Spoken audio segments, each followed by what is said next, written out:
ਸੋ ਜਲੰਧਰ ਜ਼ਿਲ੍ਹੇ ਦੇ ਵਿੱਚ ਕੋਵਿਡ 19 ਦੇ ਜਿਹੜੀ ਲੇਟੈਸਟ ਪੋਜੀਸ਼ਨ ਨੂੰ ਲੈ ਕੇ ਮੈਂ ਆਪ ਦੇ ਨਾਲ ਕੁਝ ਗੱਲਾਂ ਸਾਂਝੀਆਂ ਕਰਨਾ ਚਾਹ ਰਿਹਾ ਸੀਗਾ।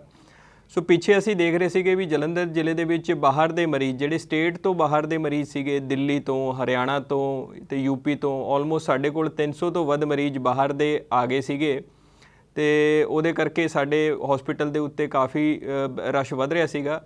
ਬਟ ਹੁਣ ਜਿਹੜੀ ਹੈਗੀ ਹੈ ਅਸੀਂ ਹੋਰ ਹਸਪੀਟਲਸ ਨਾਲ ਤਾਲਮੇਲ ਕਰਕੇ ਸਾਰੇ ਬੈੱਡ ਵਧਾ ਲਏ ਸੀਗੇ। ਇਸ ਸਮੇਂ ਵੀ ਤਕਰੀਬਨ 20% ਜਿਹੜਾ ਪੇਸ਼ੈਂਟ ਹੈ ਉਹ ਸਟੇਟ ਤੋਂ ਬਾਹਰ ਦਾ ਹੈਗਾ। ਫਿਰ ਵੀ ਹੁਣ ਜਿਹੜੀ ਹੈਗੀ ਸਾਰੇ ਹਸਪਤਾਲਾਂ ਦੇ ਵਿੱਚ ਬੈੱਡਸ ਨੂੰ ਲੈ ਕੇ ਕੰਫਰਟੇਬਲ ਪੋਜੀਸ਼ਨ ਬਣੀ ਹੋਈ ਹੈ। ਇਸ ਸਮੇਂ ਜਿਹੜੇ ਸਾਡੇ 611 ਬੈੱਡ ਜਿਹੜੇ ਹੈਗੇ ਆਕਸੀਜਨ ਦੇ ਉਹ ਖਾਲੀ ਨੇ ਤੇ ਵੈਂਟੀਲੇਟਰ ਦੇ ਵੀ ਬੈੱਡ ਜਿਹੜੇ ਹੈਗੇ ICU ਬੈੱਡ 118 ਇਹ ਖਾਲੀ ਨੇ। ਸੋ ਇਸ ਸਮੇਂ ਜਲੰਧਰ ਡਿਸਟ੍ਰਿਕਟ ਦੇ ਵਿੱਚ ਬੈੱਡਸ ਨੂੰ ਲੈ ਕੇ ਕੋਈ ਵੀ ਦਿੱਕਤ ਪਰੇਸ਼ਾਨੀ ਵਾਲੀ ਗੱਲ ਨਹੀਂ ਹੈ। ਤੇ ਇੱਕ ਚੰਗੀ ਗੱਲ ਜਿਹੜੀ ਮੈਂ ਪਿਛਲੇ ਲਗਭਗ 2-3 ਹਫ਼ਤਿਆਂ ਦੇ ਟ੍ਰੈਂਡ ਦੇ ਵਿੱਚ ਪਿਛਲੇ 3-4 ਦਿਨਾਂ ਦੇ ਵਿੱਚ ਹੀ ਦੇਖਣ 'ਚ ਮਿਲੀ ਹੈ ਵੀ ਜਿੰਨੇ ਨਵੇਂ ਮਰੀਜ਼ ਆ ਰਹੇ ਨੇ ਡਿਸਚਾਰਜ ਵੀ ਉਹਨੇ ਹੋਣ ਲੱਗੇ ਨੇ। ਸੋ ਸਾਡਾ ਜਿਹੜਾ total patient number of patient ਜਿਹੜੇ ਆਕਸੀਜਨ ਬੈੱਡ ਜਿਹਨੂੰ ਅਸੀਂ ਲੈਵਲ 2 ਕਹਿੰਦੇ ਹਾਂ ਤੇ ਲੈਵਲ 3 ICU ਬੈੱਡ ਦੇ ਉੱਤੇ ਜਿਹੜਾ ਟੋਟਲ ਪੇਸ਼ੈਂਟ ਹੈ ਉਹ ਪਿਛਲੇ 3-4 ਦਿਨਾਂ ਦਾ ਇੱਕ ਸਥਿਰ ਬਣਿਆ ਹੋਇਆ। ਸੋ ਮੈਨੂੰ ਉਮੀਦ ਹੈ ਵੀ ਅਸੀਂ ਜਲੰਧਰ ਡਿਸਟ੍ਰਿਕਟ ਦੇ ਵਿੱਚ ਜਿਹੜਾ ਪੇਸ਼ੈਂਟ ਲੋਡ ਪੀਕ ਲੈਵਲ 'ਤੇ ਪਹੁੰਚ ਗਿਆ ਹੈ ਐਂਡ ਸਾਡੀ ਇਹੀ ਉਮੀਦ ਹੈ ਵੀ ਅੱਗੇ ਇਹ ਪੀਕ ਤੋਂ ਬਾਅਦ ਡਿਕਲਾਈਨ ਹੋਣਾ ਚਾਹੀਦਾ। ਸੋ ਸਾਡੀ ਇਸ ਸਮੇਂ ਬੈੱਡਸ ਨੂੰ ਲੈ ਕੇ ਇੱਕ ਕੰਫਰਟੇਬਲ ਸਿਚੁਏਸ਼ਨ ਬਣੀ ਹੈ ਤੇ ਮੈਂ ਇਹ ਆਸ਼ਵਾਸਨ ਦਿਵਾਉਣਾ ਚਾਹੁੰਦਾ ਵੀ ਜਲੰਧਰ ਨਿਵਾਸੀਆਂ ਨੂੰ ਵੀ ਕੋਈ ਘਬਰਾਉਣ ਦੀ ਇਸ ਬਾਬਤ ਲੋੜ ਨਹੀਂ ਹੈ। ਆਕਸੀਜਨ ਦੀ ਵੀ ਸਾਡੇ ਪਿੱਛੇ ਕਾਫੀ ਜਿੱਦਾਂ ਗਵਰਨਮੈਂਟ ਆਫ ਇੰਡੀਆ ਤੋਂ ਸਪਲਾਈ ਲਾਈਨ ਆਉਂਦੀ ਹੈ ਆਕਸੀਜਨ ਦੀ, ਉਹ ਵੀ ਅਸੀਂ ਕਾਫੀ ਜੰਗੀ ਪੱਧਰ 'ਤੇ ਆਕਸੀਜਨ ਦੇ ਉੱਤੇ ਕੰਮ ਕੀਤਾ ਤੇ ਬੋਕਾਰੋ ਤੋਂ ਵੀ ਅਸੀਂ special supply lines Jalandhar district ਦੇ ਵਿੱਚ ਇਨਸ਼ੋਰ ਕੀਤੀਆਂ ਨੇ। ਸੋ ਟਰੱਕ ਸਾਡਾ ਜਿਹੜਾ ਬੋਕਾਰੋ ਤੋਂ ਆ ਰਿਹਾ ਹੈ ਉਹ ਬਿਲਕੁਲ ਅਨਲੋਡ ਕਰਕੇ ਉਹਨੂੰ ਫਾਸਟ ਤਰੀਕੇ ਨਾਲ ਪਹੁੰਚਾਉਣ ਲਈ ਅਸੀਂ ਉਹਨੂੰ ਏਅਰਕ੍ਰਾਫਟ ਤੋਂ ਏਅਰਲਿਫਟ ਕਰਾ ਰਹੇ ਹਾਂ। ਸੋ ਜਿਹੜਾ ਵੀ ਜਲੰਧਰ ਨੂੰ ਟਰੱਕ ਬੋਕਾਰੋ ਤੋਂ ਆ ਰਿਹਾ ਉਹਨੂੰ ਅਸੀਂ ਚੰਡੀਗੜ੍ਹ ਏਅਰਫੋਰਸ ਭੇਜ ਕੇ ਏਅਰਫੋਰਸ ਦੇ ਹਵਾਈ ਜਹਾਜ਼ ਦੇ ਵਿੱਚ ਲੋਡ ਕਰਕੇ ਬੋਕਾਰੋ ਭਿਜਵਾ ਰਹੇ ਹਾਂ ਤਾਂ ਕਿ ਸਾਡਾ ਟਰਨ ਅਰਾਊਂਡ ਟਾਈਮ ਘਟੇ। ਇਹ ਕਰਕੇ ਸਾਡਾ ਜਿਹੜਾ ਪਿਛਲੇ ਹਫ਼ਤੇ 10 ਦਿਨ ਦੇ ਵਿੱਚ ਅਸੀਂ ਆਕਸੀਜਨ ਦੀ ਵੀ ਸਥਿਤੀ 'ਤੇ ਪੂਰਨ ਤੌਰ 'ਤੇ ਕਾਬੂ ਪਾ ਲਿਆ। ਹੁਣ ਸਾਡੇ ਕੋਲ ਜਿਹੜੇ 2 ਪਲਾਂਟ ਸੀਗੇ ਉਹ ਸਾਰਿਆਂ ਦੇ ਵਿੱਚ ਲਿਕੁਇਡ ਆਕਸੀਜਨ ਫਿਲਡ ਨੇ, ਜਿੱਥੇ ਥੋੜ੍ਹਾ ਜਿਹਾ ਜਿਹੜੇ ਏਅਰ ਸੈਪਰੇਟਰ ਯੂਨਿਟ ਵੀ ਲੱਗੇ ਨੇ ਉਹ ਵੀ ਕੰਮ ਕਰ ਰਹੇ ਨੇ ਤੇ ਤੀਜਾ ਪਲਾਂਟ ਵੀ ਜਿਹੜਾ ਸਾਡਾ ਨਹੀਂ ਚੱਲ ਰਿਹਾ ਸੀ ਉੱਥੇ ਵੀ ਅਸੀਂ ਲਿਕੁਇਡ ਆਕਸੀਜਨ ਦਾ ਰਿਜ਼ਰਵ ਕ੍ਰੀਏਟ ਕਰ ਲਿਆ। ਸੋ ਪੂਰੇ ਪੱਖੋਂ ਸਾਡੀ ਜਿਹੜੀ ਹੁਣ ਬੈੱਡਸ ਤੇ ਆਕਸੀਜਨ ਅਵੇਲੇਬਿਲਿਟੀ ਦੀ ਜਲੰਧਰ ਡਿਸਟ੍ਰਿਕਟ ਦੇ ਵਿੱਚ ਪੂਰਨ ਰੂਪ ਤੋਂ ਫੁੱਲ ਤਿਆਰੀਆਂ ਨੇ। ਇੱਕ ਅਸੀਂ ਪਿੱਛੇ ਪੇਸ਼ੈਂਟਸ ਦੀ ਥੋੜ੍ਹੀ ਹੋਰ ਦਿੱਕਤ ਆ ਰਹੀ ਸੀਗੀ, ਹੌਲੀ ਹੌਲੀ ਉਹਨਾਂ ਨੂੰ ਵੀ ਐਡਰੈਸ ਕਰ ਰਹੇ ਹਾਂ ਵੀ ਅੱਜ ਕੱਲ੍ਹ ਕੀ ਦੇਖਣ 'ਚ ਆਇਆ ਟ੍ਰੈਂਡ ਵੀ ਕੋਵਿਡ ਦੇ ਮਰੀਜ਼ ਕੋਵਿਡ ਤੋਂ ਤਾਂ ਉਹ ਰਿਕਵਰ ਕਰ ਜਾਂਦੇ ਨੇ ਤਾਂ ਕੋਵਿਡ ਉਹਨਾਂ ਦੀ ਨੈਗੇਟਿਵ ਰਿਪੋਰਟ ਆ ਜਾਂਦੀ ਹੈ। ਫਿਰ ਵੀ ਉਹਨਾਂ ਦੀ ਜਿਹੜੀ ਹੈ ਆਕਸੀਜਨ ਰਿਕੁਆਇਰਮੈਂਟ ਰਹਿੰਦੀ ਹੈ ਵੀ ਉਹਨਾਂ ਦੀ ਜਿਹੜੀ ਆਕਸੀਜਨ ਸੈਚੂਰੇਸ਼ਨ 95% ਨੈਚੁਰਲ ਨਹੀਂ ਰਹਿੰਦੀ ਤੇ ਉਹਨਾਂ ਨੂੰ ਹਸਪੀਟਲਸ ਪ੍ਰੈਸਕ੍ਰਾਈਬ ਕਰ ਰਹੇ ਸੀਗੇ ਵੀ ਤੁਸੀਂ ਆਕਸੀਜਨ ਸਿਲੰਡਰਸ ਘਰੇ ਰੱਖ ਲਓ।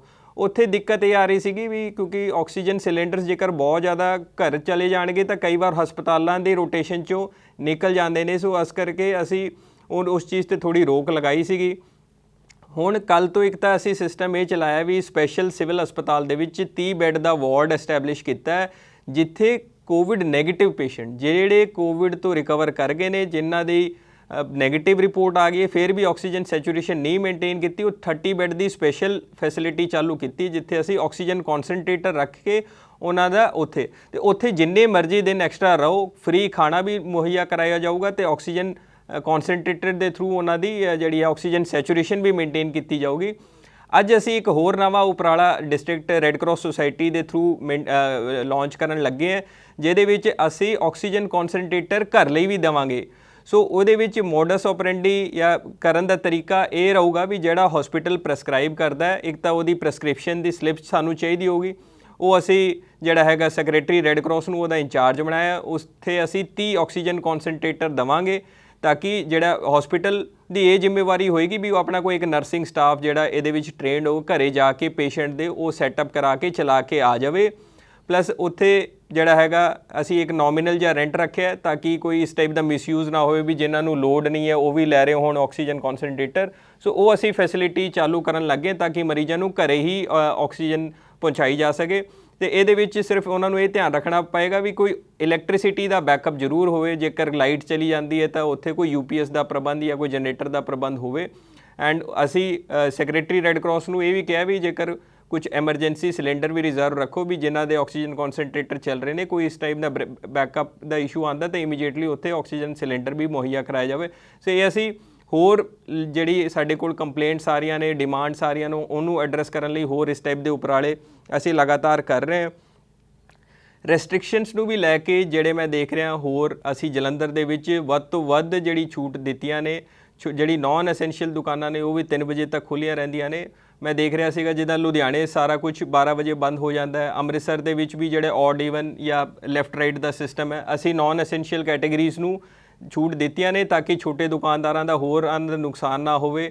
ਅਸੀਂ ਪ੍ਰਾਈਵੇਟ ਆਫਿਸਿਸ ਵੀ ਸਾਰੇ ਦਿਨ ਅਲਾਓ ਕੀਤੇ ਹੈ, ਜਿਹੜੇ 9 ਤੋਂ 3 ਜਿਹੜੇ ਆ all days of the weekend lockdown ਨੂੰ ਛੱਡ ਕੇ। ਸੋ ਕੁਝ ਡਿਮਾਂਡ ਸਾਡੇ ਕੋਲ ਹੋਰ ਆ ਰਹੀਆਂ ਨੇ, ਜਿੱਦਾਂ ਮੈਰਿਜ ਪੈਲੇਸ ਨੂੰ ਲੈ ਕੇ ਹੈ ਵੀ ਸ਼ਾਦੀ ਦੀ ਲਿਮਿਟ ਵਧਾ ਦਿੱਤੀ ਜਾਵੇ। ਟੈਕਸੀ ਆਪਰੇਟਰਸ ਨੂੰ ਵੀ ਦਿੱਕਤ ਹੈ ਕਿਉਂਕਿ ਉੱਥੇ ਵੀ ਹੈ। ਸੋ ਅਸੀਂ ਇਹ ਮੈਂ ਕਲੀਅਰ ਕਰਨਾ ਚਾਹੁੰਦਾ ਕਿ ਸਟੇਟ ਗਵਰਨਮੈਂਟ ਨੇ ਹਲੇ ਬਾਕੀ ਰੈਸਟ੍ਰਿਕਸ਼ਨਸ ਦੇ ਉੱਤੇ ਸਾਡੇ ਤੇ ਨਹੀਂ ਇਜਾਜ਼ਤ ਦਿੱਤੀ ਸਾਨੂੰ ਹੋਰ ਰਿਲੈਕਸੇਸ਼ਨ ਦੇਣ ਦੀ। ਉਹ ਜਿੱਦਾਂ ਵੀ ਸਾਡਾ ਰਾਬਤਾ ਕਾਇਮ ਹੁੰਦਾ ਸਟੇਟ ਗਵਰਨਮੈਂਟ ਦੇ ਨਾਲ, ਅਸੀਂ ਇਹ ਫੀਡਬੈਕ ਲੈ ਕੇ ਜਾਵਾਂਗੇ ਕਿਉਂਕਿ ਕੇਸਿਸ ਹਲੇ ਪੰਜਾਬ ਦੇ ਵਿੱਚ ਓਵਰਆਲ ਹਲੇ ਪੀਕ ਨਹੀਂ ਕੀਤੇ ਹੈ ਤੇ ਸ਼ਾਇਦ ਉੱਥੇ ਇਹ ਕੰਸਰਨ ਬਣਿਆ ਹੋਇਆ ਕਿਤੇ ਕੋਈ ਹੋਰ ਪਾਸੇ ਕੇਸਿਸ ਵੱਧ ਨਾ ਜਾਣ, ਤਾਂ ਇਸ ਕਰਕੇ। ਪਰ ਅਸੀਂ ਡਿਮਾਂਡ ਜਿਹੜੀ ਹੈ ਬਾਕੀ ਸੈਕਸ਼ਨਸ ਦੀ ਵੀ ਅਸੀਂ ਰੱਖ ਰਹੇ ਹਾਂ। ਜੇਕਰ ਕੋਈ ਹੋਰ ਤੁਹਾਡੀ ਵੀ ਡਿਮਾਂਡ ਹੈ, ਤੁਸੀਂ ਵੀ ਇੱਥੇ ਖਾਸ ਕਰ ਜਿਹੜਾ ਸਾਡਾ ਡਿਸਟ੍ਰਿਕਟ ਐਡਮਿਨਿਸਟ੍ਰੇਸ਼ਨ ਦਾ ਫੇਸਬੁੱਕ 'ਤੇ ਜਿੱਥੇ ਅਪਲੋਡ ਹੁੰਦਾ ਉੱਥੇ ਤੁਸੀਂ ਕਮੈਂਟ ਸੈਕਸ਼ਨ ਦੇ ਵਿੱਚ ਆਪਣੀ ਡਿਮਾਂਡ ਰੱਖ ਸਕਦੇ ਹੋ, ਅਸੀਂ ਉਹਨੂੰ ਵੀ ਟੇਕਅਪ ਕਰਾਂਗੇ। ਸੋ ਕੁਝ ਵੈਕਸੀਨੇਸ਼ਨਸ ਨੂੰ ਲੈ ਕੇ ਵੀ ਕੰਸਰਨ ਸੀਗੇ ਕਿਉਂਕਿ ਇਹ ਗੱਲ ਠੀਕ ਹੈ ਵੀ ਜਿਹੜੀ ਅਸੀਂ ਪੰਜਾਬ ਗਵਰਨਮੈਂਟ ਤੋਂ ਡਿਮਾਂਡ ਗਵਰਨਮੈਂਟ ਆਫ ਇੰਡੀਆ ਨੂੰ ਭੇਜ ਰਹੇ ਹਾਂ ਉਹ ਪੂਰੀ ਨਹੀਂ ਮਿਲ ਰਹੀ ਹੈ, ਉਹ ਆਲਮੋਸਟ 1/3 ਹੀ ਮਿਲ ਰਹੀ ਹੈ। ਸੋ ਇਸ ਕਰਕੇ ਉਹ ਡਿਸਟ੍ਰਿਕਟਸ ਨੂੰ ਵੀ ਤਕਰੀਬਨ 1/3 ਡਿਮਾਂਡ ਹੀ ਦੇ ਅਗੇਂਸਟ ਹੀ ਮਿਲ ਰਹੀ ਹੈ। ਸੋ ਅਸੀਂ ਸਾਨੂੰ ਆਲਮੋਸਟ 15-16 ਹਜ਼ਾਰ ਵੈਕਸੀਨਸ ਮਿਲਦੀਆਂ ਨੇ ਹਰ ਤੀਜੇ ਦਿਨ, ਪਰ ਜਿਹੜੀ ਸਾਡੀ ਆਰਾਮ ਨਾਲ ਅਸੀਂ 10 ਹਜ਼ਾਰ ਦੇ ਆਸ-ਪਾਸ ਤਾਂ ਡੇਲੀ ਲੱਗ ਜਾਂਦੀਆਂ ਨੇ। ਸੋ ਇਸ ਕਰਕੇ ਉਹ ਜ਼ਰੂਰ ਦਿੱਕਤ ਆ ਰਹੀ ਹੈ, ਬਟ ਇਹ ਅਸੀਂ ਗਵਰਨਮੈਂਟ ਆਫ ਇੰਡੀਆ ਨਾਲ ਲਗਾਤਾਰ ਟੇਕਅਪ ਕਰ ਰਹੇ ਹਾਂ ਵੀ ਪੰਜਾਬ ਦਾ ਕੋਟਾ ਵਧਾਇਆ ਜਾਵੇ। ਸੋ ਉਸ ਦੇ ਉੱਤੇ ਪੂਰਾ ਉਪਰਾਲਾ ਲੱਗੇ ਹੋਏ ਆ। ਤੇ ਇਹ ਵੀ ਅਸੀਂ ਇੱਥੇ ਮੈਂ ਕਲੀਅਰ ਕਰਨਾ ਚਾਹੁੰਦਾ ਵੀ ਕਿਸੇ ਦੇ ਫਸਟ ਡੋਜ਼ ਲੱਗੀ ਹੈ ਤਾਂ 6 ਹਫ਼ਤੇ ਤੋਂ 2 ਮਹੀਨੇ ਵੀ ਹੋ ਜਾਂਦੇ, 2.25 ਮਹੀਨੇ ਵੀ ਹੋ ਜਾਂਦੇ, ਤਾਂ ਕੋਈ ਐਡਵਰਸ ਰਿਐਕਸ਼ਨ ਵਾਲੀ ਕੋਈ ਘਬਰਾਉਣ ਵਾਲੀ ਲੋੜ ਨਹੀਂ ਹੈ।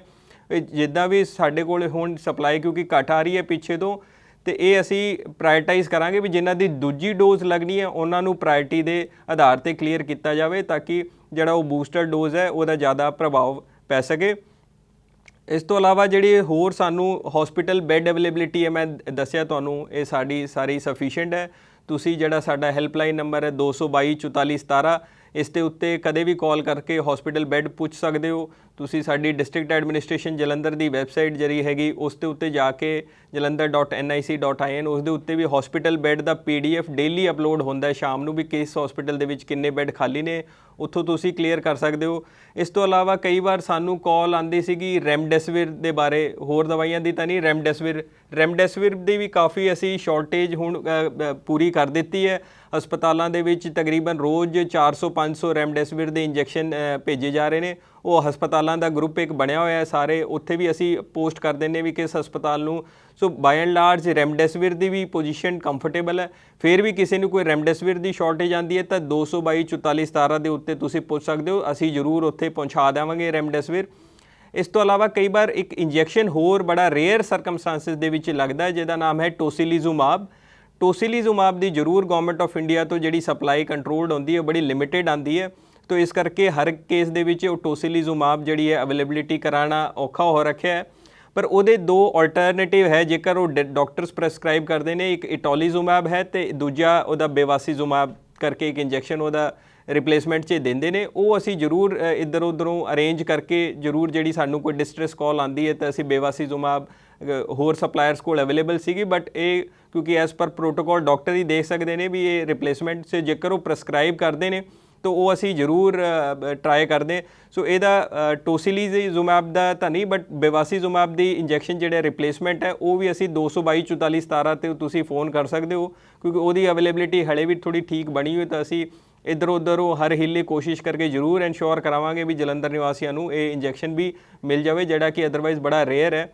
ਤੇ ਇਹ ਬਾਈ ਐਂਡ ਲਾਰਜ ਮੈਂ ਗੱਲਾਂ ਸਾਂਝੀਆਂ ਕਰਨਾ ਚਾਹ ਰਹੀ ਸੀਗੇ। ਸੋ ਮੈਨੂੰ ਉਮੀਦ ਹੈ ਵੀ ਸਾਡਾ ਜਿਹੜਾ ਹੈਗਾ ਇਸ ਹਫਤੇ 10 ਦਿਨਾਂ ਦੇ ਵਿੱਚ ਟ੍ਰੈਂਡ ਪੂਰਾ ਕਲੀਅਰ ਹੋ ਜਾਣਾ ਚਾਹੀਦਾ ਐਂਡ ਸ਼ਾਇਦ ਪੇਸ਼ੈਂਟ ਪੀਕ ਕਰਕੇ ਡਿਕਲਾਈਨਿੰਗ ਮੋਡ ਦੇ ਵਿੱਚ ਆ ਜਾਣ। ਤਾਂ ਮੇਰੀ ਆਹੀ ਲਾਸਟ ਅਪੀਲ ਹੈ ਵੀ ਆਪਾਂ ਨੂੰ ਰੈਸਟ੍ਰਿਕਸ਼ਨਸ ਵੀ ਕਾਫੀ ਅਸੀਂ ਰਿਲੈਕਸੇਸ਼ਨ ਵੱਧ ਤੋਂ ਵੱਧ ਜਲੰਧਰ ਡਿਸਟ੍ਰਿਕਟ ਦੇ ਵਿੱਚ ਦਿੱਤੀਆਂ ਨੇ। ਸੋ ਆਪਾਂ ਜਿੰਨੀ ਵੱਧ ਤੋਂ ਵੱਧ ਪ੍ਰੀਕਾਸ਼ਨ ਦੇ ਵਿੱਚ ਇਹਨੂੰ ਕਰ ਸਕਦੇ ਉਹ ਕਰੀਏ, ਤਾਂ ਕਿ ਅਸੀਂ ਸਾਨੂੰ ਐਨੇਬਲ ਕਰੂਗਾ ਵੀ ਜਿੱਦਾਂ ਕੇਸਿਸ ਘਟਣਗੇ ਅਸੀਂ ਹੋਰ ਵੱਧ ਤੋਂ ਵੱਧ ਰਿਲੈਕਸੇਸ਼ਨ ਦੇਵਾਂਗੇ। ਐਂਡ ਇਹੀ ਮੈਂ ਅਰਦਾਸ ਕਰਦਾ ਰੱਬ ਅੱਗੇ ਵੀ ਅਸੀਂ ਇੱਕ 24 ਘੰਟੇ ਦੁਬਾਰਾ ਸਾਰਾ ਸਿਸਟਮ ਖੋਲੀਏ। ਸੋ ਧੰਨਵਾਦ ਸਾਰਿਆਂ ਦਾ ਬਹੁਤ ਬਹੁਤ।